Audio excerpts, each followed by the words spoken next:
Let's get into some applications of scatter plots. You see here the breast cancer mortality in Indiana, ages 50 and under, from 1975 to 2010, 11, something like that. Okay, so what's the scope of the model in years? Well, remember the scope of the model is the independent variables, so we're going from 1975 to 2015, right? You can predict out a couple years based off of this data. Find the linear correlation coefficient and interpret it. Well, if r squared is 0.7862, I'm going to want to square root both sides to get r equals 0.8867. I look at my slope, see how it's negative? That means my linear correlation coefficient is negative. So negative 0.8867, if I'm going to go into my interpretation, there is a, I'm going to say somewhat strong, it's pretty strong, a somewhat strong negative linear correlation between years after 1975 and the mortality rate per 100. And realistically, I probably should put something in there about breast cancer, but I only had so much space. Right? When you're writing these interpretations, the more detail you can get in, the better. Interpret the slope of the regression line, and is it positive or negative? Well, we can see clearly that it's negative. So my slope is negative 0.1351. I'm going to put it over 1.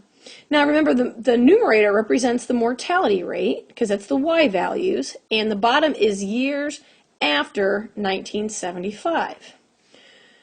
So my interpretation, the mortality rate per 100 decreased because of the negative, decreased 0.1351 per year after 1975, right? And it's per 1 year because my denominator there is 1. What is the y-intercept of the regression line? Well, if I'm looking at the regression line, the y-intercept here looks to be about 9.5 maybe. Does this value, okay, so this is actually worded a little bit poorly, but if we're comparing where it crosses the y-axis and where it is in the model, so the model here, 276.25 is the y-intercept. It crosses the y-axis at 9.5. Why are those not the same?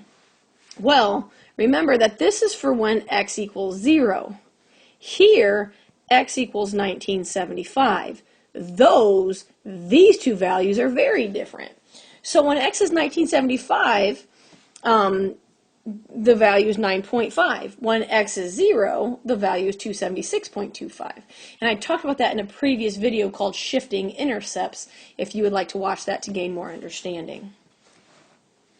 5a, use the linear model. So here's the linear model to estimate the mortality rate for 2001. So that means x is 2001. Okay, so y equals negative 0.1351 times 2001 plus 276.25. Multiply first, then add, and we end up with a value of 5.9149. So in 2001, out of 100 people who had breast cancer, approximately 6 of them would die, right? That's still, I think, too high, but, you know, we're getting there.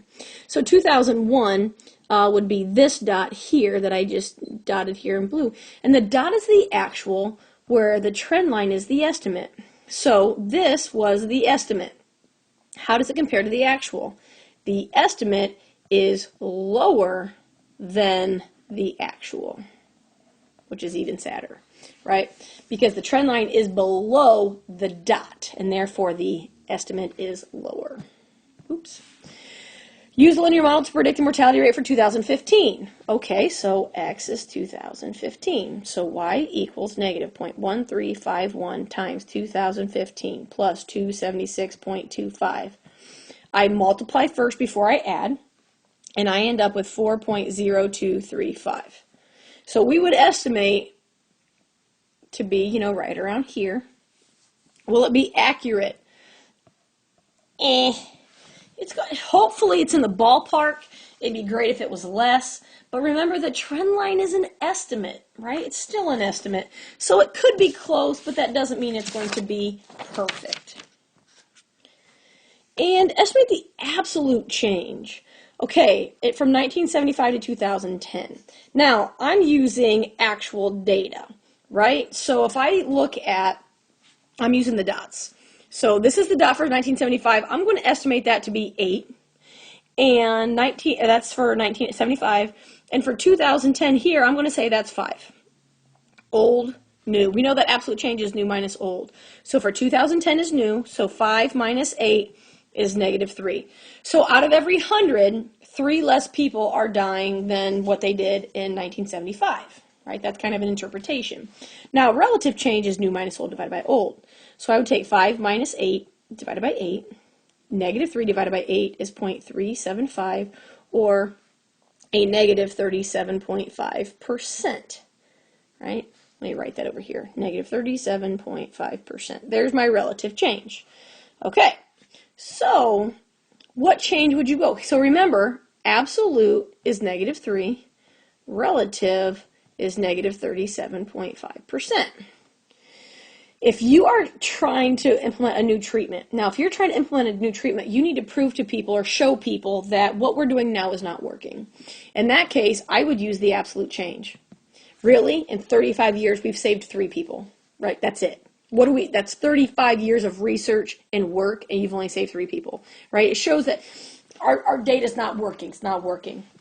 Now, if you are throwing a cancer benefit, if we would say 37.5%, we've cut it more than a third of what it was in 1975. So in 35 years, over a third more people are living with breast cancer than before. So you can, and both of these data, right, they're both correct. So depending on how you spin it, you can say a lot of different things, which is why politicians, people in the media, they could be using correct data, but because of the way that you can spin it, you can make it say anything you want it to say. So, all right, let's go to a new example. Global temperature and atmospheric CO2 concentration. So which variable is dependent upon which? Well, my dependent variable is on the vertical axis. So degrees Celsius is dependent upon the concentration of CO2 in parts per million. So vertical dependent on the horizontal. Interpret the slope of the model. Well, it's positive 0.0101 over 1. Remember, the top is the Y value, so that's degrees in Celsius, and the bottom is the CO2 in parts per million. So the interpretation, degrees Celsius increase, and I know it's increased because it's positive, increase 0.0101 for every 1 increase in concentration of CO2 in parts per million. And notice I said increase there as well because this is also positive. I'm not sure if you need to say increase there, but it just makes a little bit more sense to me if I throw that in there. Use the linear model to estimate the average temperature expected when the CO2 is 400 parts per million. So X is 400. Okay, so Y equals 0.0101 times 400 plus 10.716. All right, so we multiply first before we add, and we are going to get a value of 14.756 degrees Celsius, right, which makes sense. Because if you look at these, right, 400 is here, and it's just above that line. So yeah, that makes perfect sense. Now, calculate the linear correlation coefficient and use it in a statement whether or not there is a relationship. Well, if r squared is 0.8426, I'm going to square root both sides. That means r is 0.9179.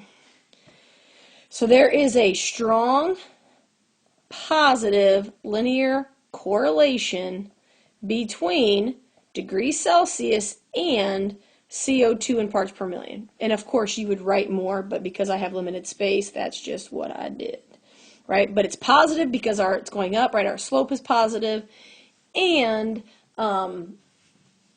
it's strong because it's 0.9. It's getting close to 1. Can you use this linear model to estimate the CO2 when the temperature is 14 degrees Celsius? Well, remember, we use models based on the scope, and the scope is based off of the independent variable. Well, 14 degrees Celsius is the dependent variable, but look, if I take 14 and I go across, because the scope of my model is 300 to 420, and if I would take my model and extend it out, yeah, my model is definitely within 14. That makes sense. So yes, it's in the scope. Now, if it asks for 18 degrees Celsius, right, this 420 might be here, it might get up to 15, but 18, that's probably too far out, so outside the scope of the model. And you could also plug in that 14 for Y, work it out, and see if the X falls within this range. I believe it should. And can it be concluded from the graph that CO2 causes global warming? No. Correlation does not imply causation. There are other factors, I'm sure. I mean, could this be one factor? Maybe, maybe not. But there are so many other things that contribute that you can't just say, oh, it's the CO2 that's doing it. It may or may not be a factor, but you need to run a whole lot more tests to figure out exactly what's doing it. Yep, that's it.